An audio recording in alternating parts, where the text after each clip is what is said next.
and welcome to this, another episode 1 of season 4 of the Coffee with 11 show, brought to you by Wigwam, and this time supported by the Limerick Post newspaper. How bad? Limerick Post newspaper keeping Limerick posted. We're delighted that they've chosen to partner with us in season 4 of the Coffee with 11 show. Lovely to have you all here. You're more than welcome. Let me just invite Evelyn, unmute and pop in and say hello. Cheers with your coffee mug, and then I'll tell our audience a little bit about you. Hi, Colin. Hi, guys. Thanks for having me here today. Evelyn from Limerick. And the ever important branded coffee mug. I love that. Yeah, Limerick are. Limerick are. Good stuff. We'll get to that in a little while. Ladies and gentlemen, just allow me to introduce you to Evelyn a little before we bring the lady in herself. So her business name is Pepperrel Media Connection. Motto is to grow a social media community around your enterprise. What does your business do? Specializes in advising clients in social media and social media communication, planning and engagement. Evelyn says, I help business owners to gain clarity, growing confidence and competence around planning and execution of sharing a consistent social media communication, very important, across the social media platforms, using their product/service visibility online and seeking potential opportunities beyond. How long established? 35 years experience. However, 8 years as a solopreneur, 4 of which are in social media communication, growing network connection. A little bit about herself. Before all that, eldest of 3, 1 brother and 1 sister, daughter of Michael and Mary, farmer and publican's daughter, respectively. Born and grew up in County Limerick, #Limerick and proud. Very pertinent these days. Went to secondary school in Thurles, County Tip, completed a diploma in office studies in the School of Commerce, Mulgrave Street in 1987. Got her first job working with Michael Punch and Partners in Limerick for 3 years, moved to London, worked there for 13 years, snaffled an Englishman, imported him back into County Limerick in August 2003, settled back home in Cork with Michael and her 2.5-year-old then, now 20, along with her 2 teenage brothers. And I think there's a birthday today, if I'm not mistaken. Did I pick that up earlier? Worked, and something nobody knows about Evelyn, wait to hear this, worked in St. James's Palace with Deputy Secretary to HRH, Prince of Wales. Was offered a permanent position, however, turned it down. #Limerick and proud. Evelyn Pepperrell, lovely to have you here. Lovely to have you here. Thank you for joining us and agreeing to kick off season 4. We're very excited. Before we can Google your business and we get there and we get to all the stuff you're doing currently, but we want you to take us all the way back to County Limerick, to little Evelyn. Please take us up through those early years if you don't mind. Thank you. So thanks for having me on here today, Colin. And guys, it's wonderful to be among real adult people having conversations after a very extraordinary year. So little Evelyn, born 1st of August 1969 to Michael and Mary. Both my parents would have brothers, actually. So I was a bundle of joy for 2 reasons. I was the first girl born into the family in a long line of boys. So very much cherished. My dad's mom lived with us as well. So I had 3 parents. I was really fortunate to be brought up in a rural setting and loved loads, worked loads, born with, I suppose, 2 parents who always worked hard, living in a farm and running a business at the same time. So I was brought up very much around business. Farming, not only a business but a culture, and we were very much brought up with I suppose the point of looking out for the people who did business with us in the hope they'd return to us again. So we were taught how to answer the phone from the age of 7 or 8 properly, say the number, which is probably all quite formal for a 7 or 8-year-old, but it really stood to me. Here I am, like 35 years later, service, caring about people and giving the detail. They'd ring looking for the price of hay or straw, and that detail was important because if it was right, they'd come, they'd buy it, and we'd help from a service point of view, load it on the trailer, and off it went. So moving on then, I went to school in Quicora, primary school. Secondary school, I went to Thurles in County Tipperary, to a boarding school. I loved it. It's made me very much the independent person I am today, being the eldest of 3. That independence probably came in there anyway. But schooling in secondary, and particularly in a boarding school environment, probably brought out a lot of resilience and having to get on with people, whether you liked them or not, you were living with them. So adversity, as it came up, you had to repair it because you had to face those people the next morning, brushing your teeth at the sink, as it were. So I'd say I bring a lot of my my ability to get on with people and move on, not take yourself too seriously, but you're also cradled in this diversity of personalities, none of whom are your family. But you do bring an awful lot of that to your core and your confidence moving. And actually, I have connections all over Ireland now. So there's another lovely piece of it. My first job would have been with Michael Punch Partners, as Colm said, and I drove a motorbike to get to work for my first 3 years. So very independent, and that has come from home very, very much so. We'll let you catch your breath there and take a sip of coffee, Evelyn. Thank you for that. I was, and I expect it's the same for everybody here in the cafe today. There was a lovely picture painted there through words of that journey up. Loved the three parents concept. That was just gorgeous. Cherished, bundle of joy, cherished. I wrote down spoiled ? But maybe that's just me. maybe that's just that's the boy in a family responding to that. The other thing that jumped out was the hard work ethic that was instilled in you from day one. Farming and public and family service is key for sure. And you've obviously taken that and adopted it, and it's part of your DNA.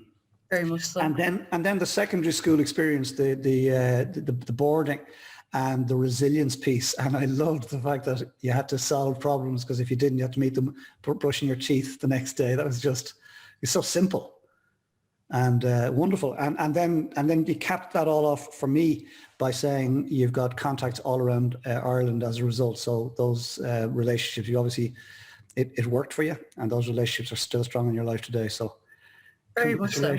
Congratulations. Thank you. The motorbike, how did the parents take to you driving a motorbike at 17? Colm, they bought it for me. They bought me a Honda 50. At the age of 17, I'd actually left school. I didn't really know what I wanted to do per se. All of my friends knew they wanted to be teachers, nurses, those structured professional jobs. For me, I wasn't definite enough to sign up to a college course. So I actually booked myself on a diploma in office studies course inside Mulger Street. And because they're farming here full time, there's action going on 24 hours a day. So Mum and Dad went off and bought me a Honda 50 so that I would be independent. I'd have my own way of coming and going for that year. And the fun I had on it, it was a fantastic conversation piece. Having gone to school in a convent, I was very self-conscious. So when it came to going out and talking to the lads, they loved it. All they wanted was, could they get up on it and drive it? I said, not a chance. Go on the bike. I love it. Come here. Here's a question for you, if you don't mind. This is a 21st century question: is would you buy your children a motorbike to go to college? I would. One of them out of the three, definitely. Actually, that would be the youngest, because he'd be able to handle it. But when it comes to kind of needing to be resourceful and self-sufficient, I kind of hope that would be the key bit, and give them the opportunity to grow, which I'm very grateful to both my parents for. They were very good. They were very protective over us. We wouldn't have been allowed to go to discos very, very early, but the practical stuff they were really good at, and that has been very much ingrained in us. Yeah. That's wonderful. That's wonderful. And you mentioned the youngest. Isn't there a birthday today? Yes, Callum, his second birthday in lockdown. So he turned 12 today. He's my baby. So he's in 5th class at the moment. And then my other two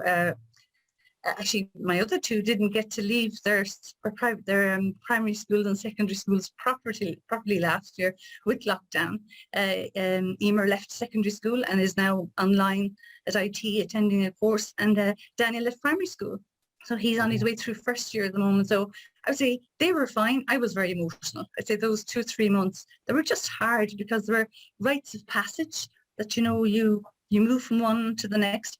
But if I could bring in community here, Colm, I must say we're really lucky with the people we have in our community, particularly in the primary school. They made such an effort to make sure that the confirmation happened in a way. They brought it to the race course in Limerick. We sat in a stand, brought a cushion with us, and our children were confirmed while we were sat in the stand in the Limerick race course. So isn't that lovely? How cool is that? Yeah. That's absolutely wonderful. Wonderful. Well, happy birthday to Callum. And thank you very much. From all of us here in the cafe. He'd be chuffed with a mention. That's great. It's great. And you're right about that right passage. We are in the strangest of times. We're all sitting here chatting today, you and I, as a result of what happened in lockdown. It started on that chair behind me on the 18th of March last year when the world fell off a cliff. And here we are. This is show 101 as a result of that. So, we've got to figure out a way of taking the best out of any circumstances. My own youngest daughter, she also left school last year, but didn't leave school, if that makes sense, didn't have that, and has gone through her first year in UL and has yet to be on campus. So now, as her dad, to be honest with you, from a social aspect, I'm fine with that. Right? But it's, it's a rite of passage that, and here's the problem, they'll never get that year back, that specific year back, but nothing we can do about it, so we won't bemoan it. Absolutely not. Right, we're in London with you.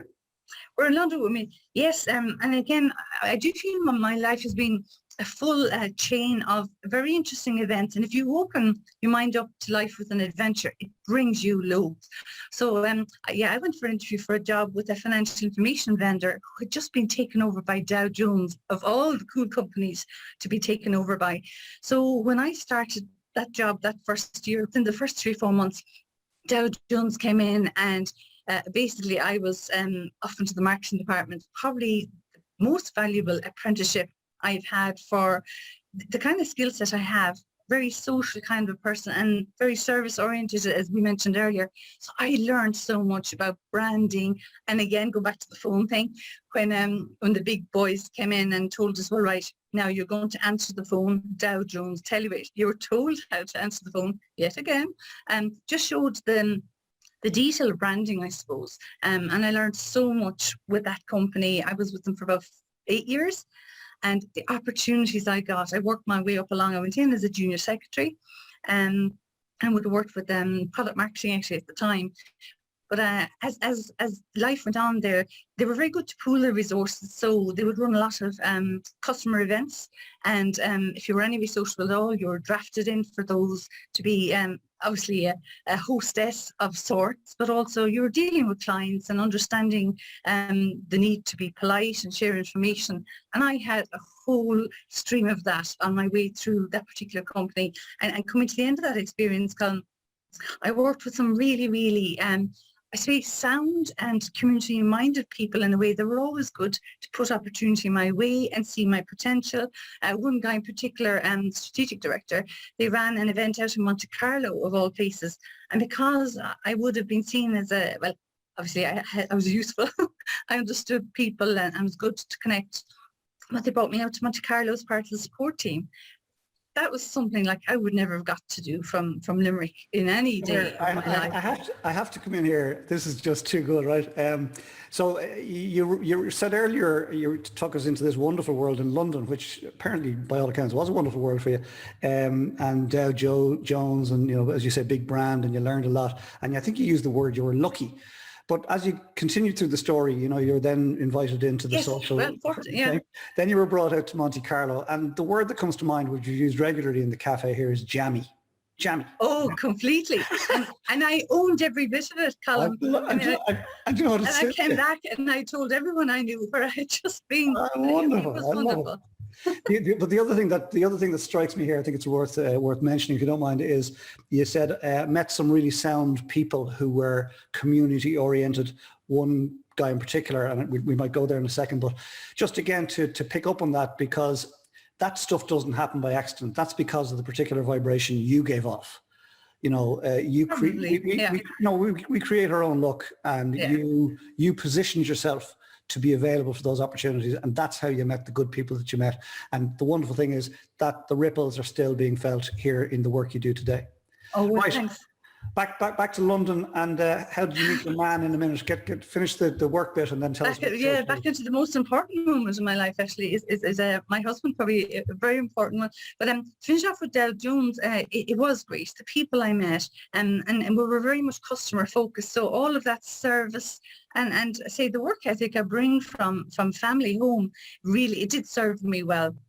I'd say it was along that way that I met people that I grew to socialise with. When you're away from home, your friends become your family.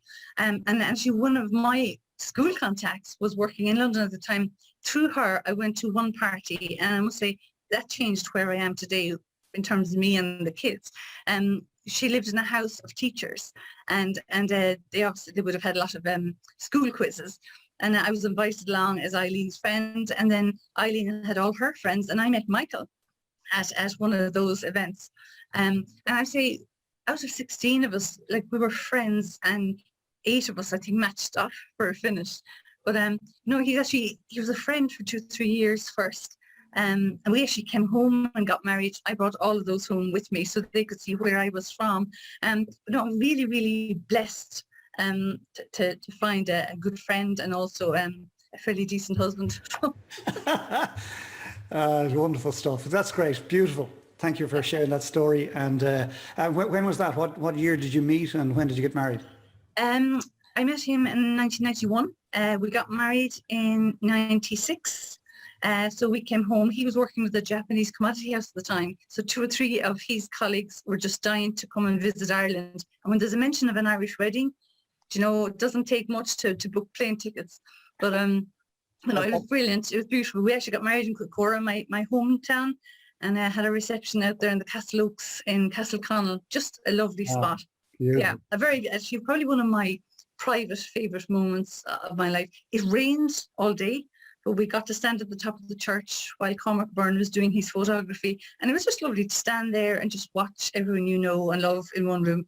And many of them have passed on now, my grands and some uncles and aunts in the meantime. So yeah. Wow, that's a lovely memory. And for those of us that know that hotel, it's a lovely, lovely hotel with a beautiful view of the river. I'm sorry that it was raining on the day, but you seem to have embraced it anyway. So, do you know, it was lovely. My gran had actually passed the year before, and my dad was coming up behind me as we're just going to walk up the aisle. You know, gran loved a soft day, and I thought, oh, that's just gorgeous, because I did felt like she was with me then. It was really nice, yeah. It's not just gorgeous. That's a beautiful moment. Thanks for sharing that. So you're now married. You're back in Ireland, and we're now on the part of the journey that's going to take us up to the work you do today. So Indeed. Take us there, please. So we had Emer, my first, over in UK. She was 2.5 when we came back here. And for the first, I suppose the reason we decided to move was we'd agreed that I'd work for the first few years of Emer's life, and then when I could, I'd stop working and just give her the time. So the choices were to move closer to Clacton, where Michael's family are from, or move home here to Limerick. Yeah, what an extreme. But anyway, after 2 or 3 years, it's quite a big decision for him. He's just got one brother. His dad would have passed quite young. So we did decide to come home. My parents were here. My brother was here. My sister was in Australia at the time. And it was important. Again, family is important. When you have smallies, you really do appreciate the support. And I'd say I didn't work for the first year or 2. And then I took on a part-time job just to keep keep the adult brain moving. Because with smallies, you tend to go into a whole different level of home detail. And I had worked pretty much all of my life. So I would have taken on some audio typing work. And then as Emer would have got a little bit older, would have got involved in camogie clubs and I suppose Irish Girl Guiding, all those community pieces to be part of her life. And then my 2 boys arrived. So it was like having 2 families. Daniel was born when Emer was 8. And at that point, I was out in the community doing things to have a value and also to be connected more than anything. But where my business journey here starts is 2012, International Women's Day. UL ran these fantastic events. Now, they weren't published per se, but a friend of my brother's was doing a course out there, and she said, how would you like to come to International Women's Day? Well, I 3 kids, 2 of them really small at home, dying for the opportunity to get out of the house. So my mum really kindly took the boys and covered the school run for me. But I would say I probably was most inspired to do something else other than what I'd been doing at the time. Terry Prone and Rosemary Delaney were speaking at the time. Terry, I'd heard of, but she was so funny and brought such an energy. But the person who really inspired me, guys, was this lady in her 70s. Was actually starting a college course in UL, and I thought, oh my God, here she is in say prime of her time, and she's still learning. But I came away from that event feeling I still have a nice bit to give. I'm not ready to be at home and stay home full time. I'm someone who needs to be out meeting people anyway. I would have done Avon for a few years to keep that piece going, just to be meeting people and talking. But that lady, I never found out what her name was, but she really inspired me to go and just do something. So I did, Colin. You had Gay Moore on the show probably this time last year, and I would have done a Mompreneur course with Gay. And of course, the idea was to try and find a skill that you could set up a business with. Well, I thought I had the 10 months to find out what that business would be, but no, on that first course, going around the room, so what's your business idea? And I didn't have one, I'll be completely honest. But just in those 5 minutes while everyone else was saying their fantastic creative ideas, I thought, well, do you know, something I know loads about is people, coordination and logistics. So I just said, do you know, I think I'm going to set up an events business, but for small businesses, to be their marketing department and their sales people. I mean, I had no business coming in, but so there was the idea. But what's really ironic about this, I started that course in September, and somebody I was running a brownie group with came up to me and said, Evelyn, we're in business 10 years. We're mindful that people are losing their jobs at the moment. We're wondering, would you come and help us to set up an event? And I thought, oh my God, tell me about the universe providing. That's exactly where my head went, Evelyn. The universe provides, if we step forth, the universe sort of says, great, she's ready, here you go. That's the way it works. Again, a couple of things to reflect on so we don't lose them. Going back to your decision to, when Emer was very young, you decided at some point it was time to get back out there in the world. I think that's a great thing to do. And we don't have time to get into this today, but I remember somebody challenging the phrase a working mom, that we'd never used the phrase a working dad. Isn't that really interesting? And it's something it really is. We need to explore in time. But I want to applaud you for, because we certainly won't solve that one today, right? I want to applaud you for making that decision and having the realization that, hang on a second, my life, I've got more to offer. I think that's the way you said. I've got a bit more to give. You've got loads more to give, by the way. And the other thing that I wanted to just touch on was that 70-year-old woman, right? God bless her, because you don't even know her name. That's 100% fine. We have no idea, ladies and gentlemen, who we are influencing by what we do or what we don't do. No idea whatsoever. Our job is just to be the very best version of us, and Evelyn Pepperrell, that appears to me, that's what you're being. So thank you for that. Right, so back to you, the events business. I love that, by the way, 5 minutes into Gay Moore's program and you've decided what you're going to do. Right, yeah. back to it. So back to that, actually, this is a very important piece when it comes to the business I'm in now and where I started from. Having a good network of people around you, it's key, and it comes back to that community piece, but with the business angle. Is after doing that course, obviously I met some fantastic friends. Gay had this great idea that within the group that she'd buddy us up with one other person in the group, so that not only were we exploring the journey at the time, but that we're also there as a backup, that when you were on Facebook, that someone else would see something that you wouldn't spot. I just thought this was ingenious. And it really was, because in my wildest dreams, I never thought that I would be running a business. It just wasn't in my mindset at the time. But when it comes to doing it, you're very much on your own. It can be isolating. The ironic bit with that is the people I met within that group, there's 2 or 3 that I'm still in contact with today. Mom is just like myself, trying to think, what do you do next and how can you help each other? And on that one, I did start attending, the Limerick Leo events or the local enterprise events. They would have run them back in Fitzgerald Woodlands quite a bit. So I made an effort to get to one of them, and there was another evening that was very much a Mother Universe one for me.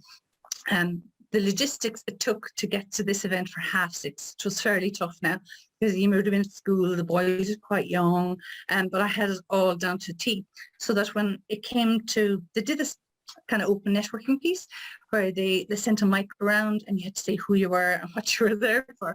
Well, I really had only the idea within 5 months before that events is what I was thinking about doing.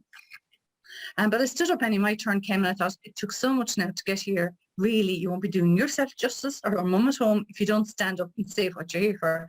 So I stood up and I said my spiel. In other words, I'm here and I help small businesses plan events. Sat back down again, heart racing, delighted that I'd done what I was what I went to do. But at the end of the event, when people were having their coffees, this lady came up to me and said, "Are you the events lady?" And I said, "Well, yeah, I help small businesses plan events." She said, "I'm a hairdressing business back in Abbeyfield.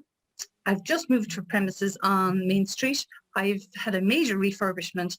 I've been in business 10 years." And she said, "I've never had a gala event or an opening." And I thought, oh my God, that 10 numbers coming up again. I said, "I'd be delighted to help you. What have you in mind?" And that was for 6 months after the second event I'd done. So there is my other, I suppose, moment of inspiration or universe. How cool was that? How cool was that indeed? How cool was that Yeah. indeed? Congratulations. And Yeah. definitely the universe leading you. And, Yeah. and indeed 6 months between the two events, that's nice, gentle leading. I like that. I like that. That's getting you ready for great things to come. The other word I want to pick up on, if I may, and this is for Kathy Mera, it's the word back again. Kathy's joins us every Coffee 11 show. Thank you, Kathy, for being here from New Hampshire in the States, right? 6 a.m. Wow. And but every guest that's been on, right, except for Dublin people, right, talk about it. We went back there, and then we went from there back home. So Yeah. it's just one of those words. So Kathy sprung to mind. Come here, great stuff. Rock forward now to the work you're doing now. Where has that led you to, please? So where it's led me to, and we go back to the word of networks and the people that are around you, your support team, Colin. I have been really fortunate with the networks that I've joined and I've been part of. And because the kids were young, I suppose I was going at more tortoise pace than everyone else. They were firing ahead and get to the next level. I'd say for years I was profile building because the work would be there, there'd be projects, and then to be quiet for a while. So it was cyclical, but that probably worked in well with my pace of life because being a mom is my first job, the most important job when it comes to moving things forward. But what it did mean is I was meeting people at events. I would a couple of times during the year I would go to events that I would hear of that you hear those good speakers speaking at them. And through all of those, I've met people both online and offline, just trying to, I suppose, add value for them. They would have brought me in to do things like, I suppose, putting posts up, trying to understand what does social media do for me, and engage network. I would have met a couple of those girls and they just wanted help promoting their businesses. And I thought, well, how could we do that? I had my event background in my pocket. But actually, this is where the social media piece comes in. I'll give you an example of one here. A lady back in Kilmeedy, and she's a coffee barista and brought a trailer on the road, attending events 5 months a year, much like myself, family person, take it out. So I just said, I can go online and I can network for you on Twitter. So at the time, there would have been a lot of geographical hours, a Limerick hour, a Dublin hour, and then you'd have industry hours. So what I was doing, or the strategy came up with, is I would go online, say Limerick hour, if she was at an event in Limerick 2 or 3 weeks before the event, and tweet on her behalf with her piece of energy, all her branding. She'd go to the event, she'd take pictures, and then she'd rock up there and people knew who she was through having been online chatting. And we do the same then post-event. And actually, the more valuable piece there, Colin, is when she started going to, say, other events outside the county, is people come up to her and say, I saw you online. We have a horse event coming up in Mullingar in 2 or 3 months' time. How would you fancy doing it? So there was the value of what I was doing, which was really trying to help her in one way, but she was getting a value out of it. And when I saw that was something people wanted, I started recording these videos, letting other businesses like myself know on Twitter and Facebook, by the way, guys, do you know this Twitter hour is happening? So it's opening up that networking option to everybody else because they were busy. It was sharing, well, that they happen at this time every day or this time every week, this time. And moving on from there, then that lady who came up to me for the first event, I've been working with her now for nearly 10 years.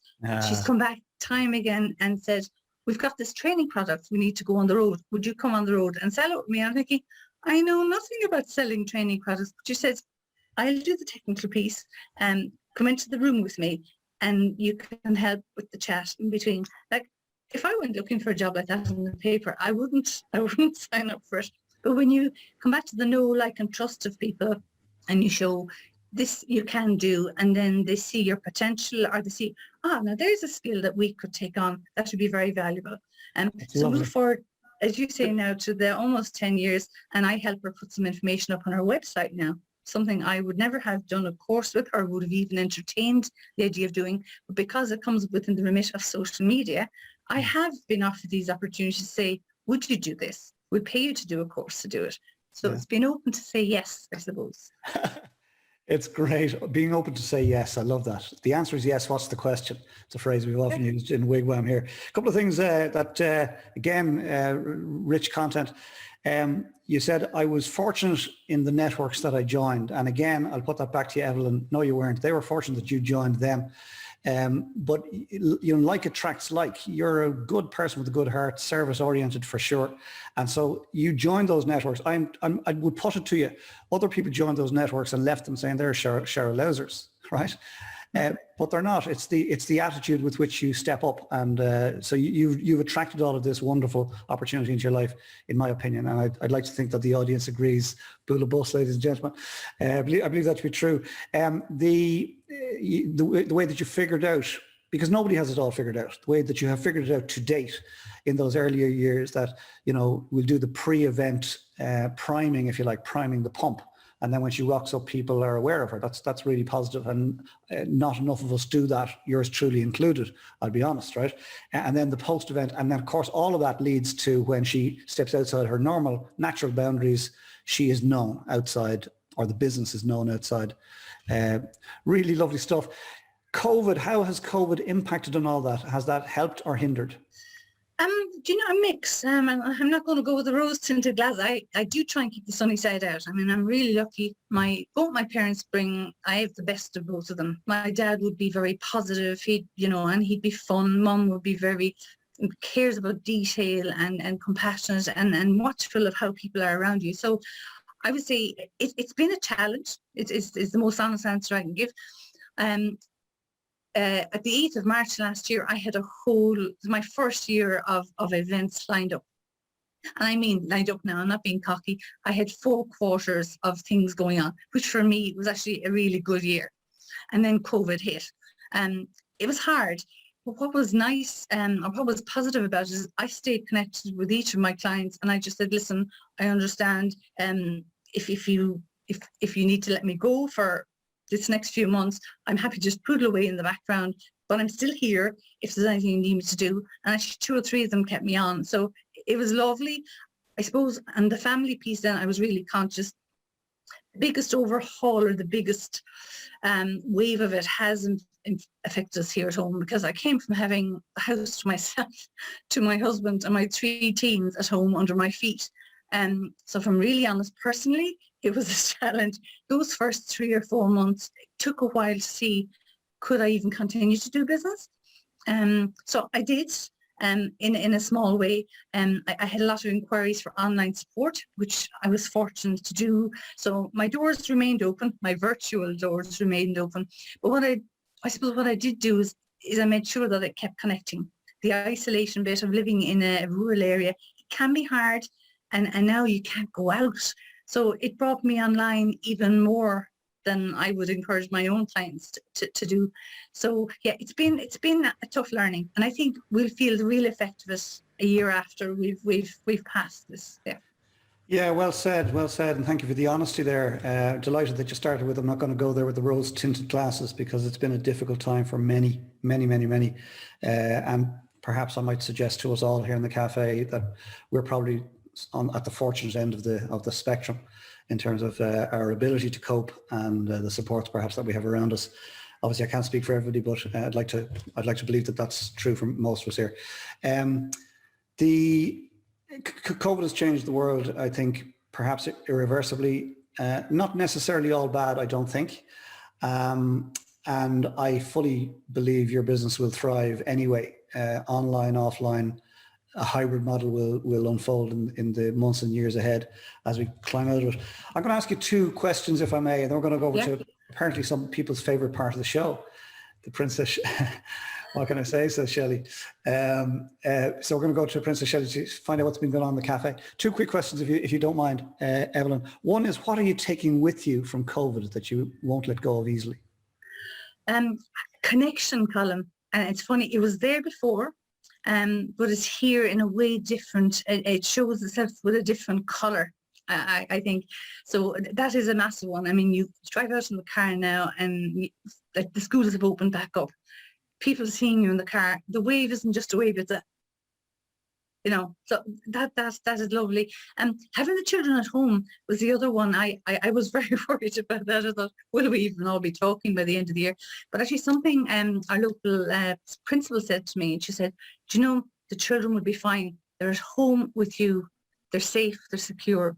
They will learn far more there than they will with us at school." And I thought that actually put me at massive peace of mind to know, yeah, actually we're very lucky to be at home. And my husband isn't somebody who's out in the front line. I'm lucky yes, I'm lucky he's working home for the last year, but I'm fortunate that he has a job and he's not out there at risk. So in some ways we've been blessed that we're not in immediate danger if we follow all the instructions and do what we're asked to do, which is, stay safe. Yeah. Wonderful connection, and really well put. Thank you for that. And I loved again the honesty in it. The challenges that you had, but you're going to retain connection with you post COVID. That you're going to strive to make sure that is kept. The second question then is, you come across somebody in this next week who you understand to be struggling. What advice would you give them? First one is it's okay to struggle.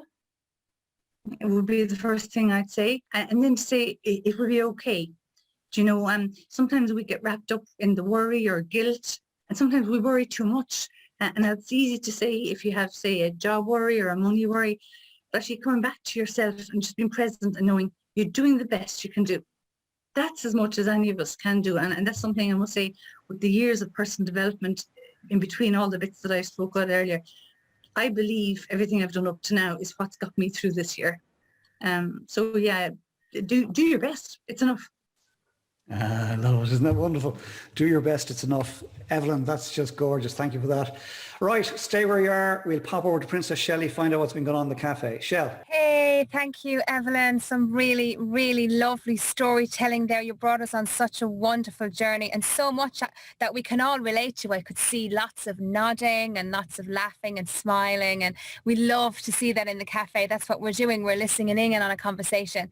So we started off at the very start there, just after kicking off from Eamon's beautiful mindful moment. Kathy Mera popping in at 6 a.m. in the morning said good morning from New Hampshire. So I think we all relaxed a little bit once we saw you come in, Kathy. We're kind of expect to see you now. It's so great to have you here.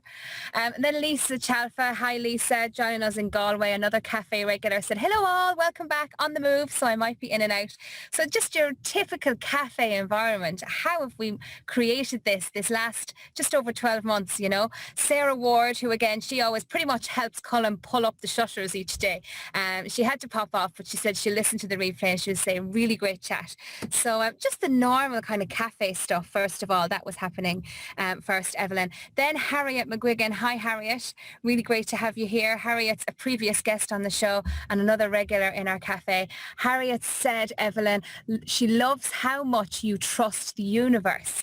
You have a beautiful energy. I'm wishing you continued success in your business and beyond. So thank you for that comment, Harriet. Isn't that lovely, Evelyn? Isn't that a lovely comment to receive?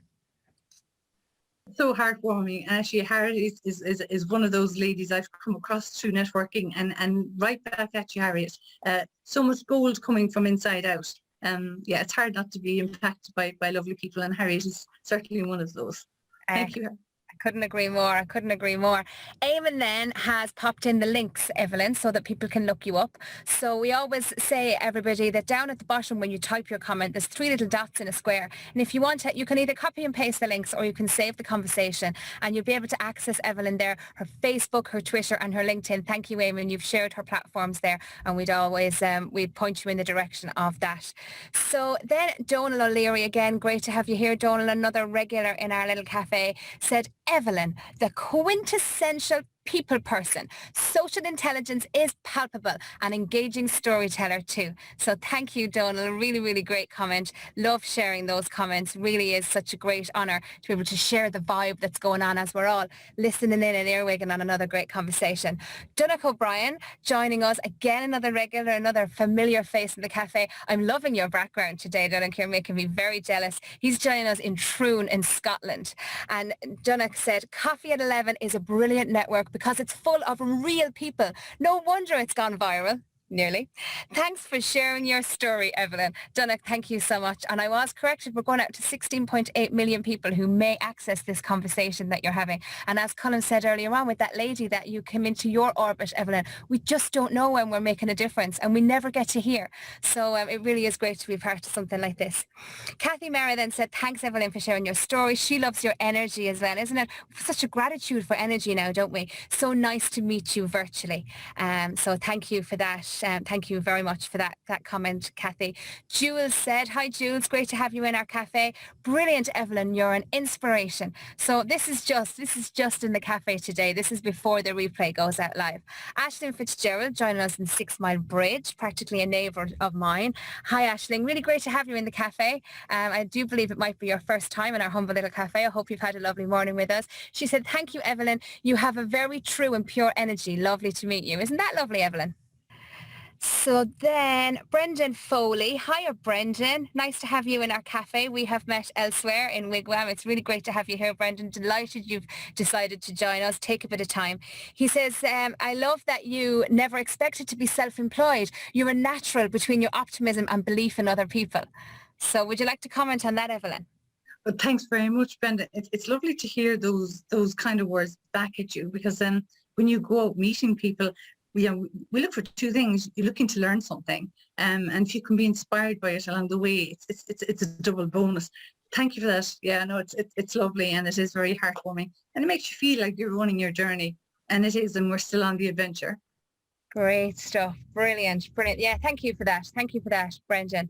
Liam Brown joining us from the Limerick Post. Great to have you here, Liam. First time in the cafe. I hope you've had a lovely, scrumptious time with us, dare I say. He said it's great to pop into our cafe. His first visit, great idea, and really fantastic to hear another real story. That's what we're all about, isn't it? We're about people. I love the way Colm always kicks off the show. We can Google the business, tell us all about you, Evelyn, and that's what makes the cafe the real authentic place that it's become, you know.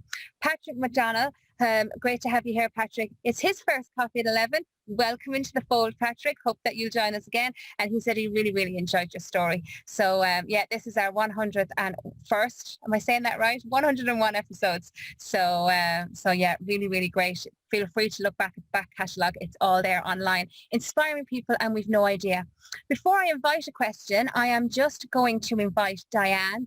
I understand you know Diane already. She's going to offer in maybe a comment or a question. Hi, Diane. Would you like to unmute? And you're going to share a comment with our guest today. Of course, you know each other already. Would you like to tell everybody how? We do. Greetings from Down Under. I'm here at 5 to 9 on Friday night. So I was out of sight. I've got my G&T. It's legitimate where I am. So I'm Evelyn's sister. And I would say, first of all, I want to say this is awesome. This is such a cool community. I love the format. I love the fact that you've all put your video on. I give myself the hands. I love that. My business is in the business of unified communications. So this is absolutely awesome. And I won't just go on for hours because us Hannans do love to talk. But a couple of things I want to say was, first of all, the community element. It's really, really, this is brilliant. I just love the format. The other thing is on Evelyn. Yes, I'm her sister. I'm her younger sister. So I guess I've the advantage of knowing Evelyn my entire life. And I would say from me looking from the outside in, you know, just having sort of gone to school together, working through careers together, it's been just so cool watching Evelyn progress. I think there's so many aspects, and obviously she's whizzed through them there, but I guess there's so many aspects of it looking on. You just sort of see somebody grow in confidence, go through the different stages of their life, and then it's just so cool to see her having finally, you know, ultimately backed herself for the last 8 years to do this as her business. And I can say that everything she talks about, from awesome networking, community, social caring, all of that sort of stuff. So I think she epitomizes it. And I think that's a heart from down under. certainly is a heart from down under, and I'm so glad. We were messaging over and back. I'm so glad we kind of invited you, poked you into a little comment. Because, you know, I'm all about, we're a year at this now. 100 times I've looked at screens, Diane, you know, and I've looked at people's responses and the warmth that spread through the cafe. Baby sister joining big sister all the way from Australia to support her and share such lovely comments. And in the line of communications that you're in, it certainly means a lot. I can see from Colm, I've shared hundreds of Zooms with Colm at this stage, and delighted to receive such lovely feedback. So thank you so very much, Diane. And I hope Hi, you Diane. in the cafe again. I'd like to respond to Diane's lovely comments. Oh, that's gorgeous. You made my day, then. It's so lovely. How cool. I mean, like communication, but family, and it doesn't matter where you are, guys. You know, we're lucky. We're actually fortunate. There's one thing you asked me, what was I grateful for? Second thing for COVID. It is technology, because it's kept us connected. You've made my day. Thank you. Yes, Diane, it's really nice that you copped in. Thank you so much. So Fenella as well, just before I invite a question, I'm going to ask anybody, if you want to ask a question, you need to raise your hand in just one moment. The last comment I'll share with you, Fenella says, she said she wanted to wish a very happy birthday to Callum. Sorry, she spelled his name wrong. Happy birthday, Callum. And she said she had a Honda 50. She had to reduce a 2-bus journey to work. And I have to say I disliked it a great deal. Cold, wet most days. And I soon upgraded to my first car, which was a Mini. So God bless the Honda 50. And she's there now. Here, reminiscing on the days of the Honda 50, Fenella. Thanks for the comment. So see what you're dredging up those lovely memories, Evelyn. It's something, you know, you didn't know it would be a pivotal part of your story, that little Honda 50, and it just causes people to kind of remember something. It's just so absolutely treasured, the conversations we get to hear. So just before I hand back to our host, I would invite a question. Wave your hand, do a dance, do whatever you like. Show me if you'd like to ask a question. Don't be shy. Amen. Can I invite a question, please? Of course you can, absolutely. I'm always full of questions. I'll keep it to one. Evelyn, thank you so much for sharing. This is absolutely brilliant and very inspiring. What I'd like to ask you is, I'm kind of further to the stuff that I shared at the start. You know, in those kind of difficult moments, those stressful moments, or those kind of like, well, what's your go-to thing to kind of ground yourself, to kind of bring you into the space where you activate and, you know, Oh, I'm glad you've asked me that, Eamon. Actually, something I meant to mention in my earlier notes, but I got on such a roll, I forgot to say it. I play piano. I'm very sensory. So, and I have done from the age of 8. And something actually Colm and I spoke about a little while back is I play it, I love it. And growing up, I always had this notion that you had to be really good at something to do it. I've only made peace with myself lately that it's actually okay to just like doing something because you enjoy it recreationally. So that's my go-to thing, and it is very grounding. I talk about the boys and running like dogs. My hands, they just need to be doing something, and my feet are on the floor. So yeah, that's feet on the floor and the hands in the clay, doing something that's kind of create like a creative, mindful practice for yourself. Yeah, very much so. Fantastic. Thanks, Evelyn. Thanks. Thank you, Eamon. Thank you. And there you go. You see, I'm so glad that he got to ask that question. I'm a big fan of music myself, whether you're playing it, singing it, listening to it. The power of it is just, I don't think we understand what it does to us. So I'm so glad you got to ask that question, Eamon. And as Diane just piped in there with, and a very talented pianist too. So a vote of confidence from the little sister. She's a bit biased though. I suppose, you know, you're lucky that it's just not in shot, Evelyn. If it was in shot behind you, you know, you'd be rightly put on the spot. Thank you so much, Evelyn. I'm going to hand you back over. It's not quite time to go yet, so we won't log off just yet. I'm going to hand you back over to our wonderful host. Thank you, everybody. Princess Shelley, over and out. Over to you, Colm. Do you know what? I have to admit, 101 shows in, it is my favourite part of the show too. No, it's great because myself and the guest, we're in conversation, so we've no idea what's going on around us. And so it really is lovely to hear all that wonderful richness. And Diane, you're very welcome. Lovely to have you here. A bit jealous of the G&T, but I don't think G&T at 11 on a Friday morning would work. We did a bit inappropriate. We did on St. Patrick's Day. For next year, you're invited. We did St. Patrick's Day. We did the Irish coffee at 7, and we did a bit of a session. So Evelyn, you need to bring the piano next time, right? On St. Patrick's Day, Irish coffee at 7. We had a bit of a sing-song. So we'll do that. But Diane, thanks for popping in and those lovely comments. That it just adds to the richness of a lovely conversation. Evelyn, thank you for being here. So look, it's my great pleasure to, I suppose, wind up today's proceedings, if I may. First show of season 4, show 101 since we started. And I have to do so by thanking the wonderful team, Michelle Barry, aka Princess Shelley, who has produced today's show. We've got Eamon Smith, aka the Monk, who's kept us safe and sound. Thank you for that. Tim Kelly, wherever you are there, who is our resident pup, and but he backs up Eamon and keeps an eye on the back door and the toilet windows and all the rest of it, make sure there's no louts getting in. Katrina O'Brien is going to take this and make it absolutely beautiful for our growing international audience, 16.8 million as of last count and growing. And of course, you know, they're not all watching it clearly, but it's out there. It's in the universe. It's doing the Evelyn Pepperrel of stuff out there, making itself available. I'd like to thank Wigwam for making all this possible, and our newest collaboration. It's lovely to have you here, Liam, but season 4 of the Coffee 11 show is being supported by the Limerick Post newspaper, keeping Limerick posted. And Liam, it's lovely to have you here, and thank you for joining us. Very exciting. And the last word, of course, goes to Evelyn Pepperrell, our lovely guest today. Evelyn Pepperrell, namaste. Thanks very much, guys, for having me. It's been a lovely opportunity to talk, and thanks for allowing me to share my story.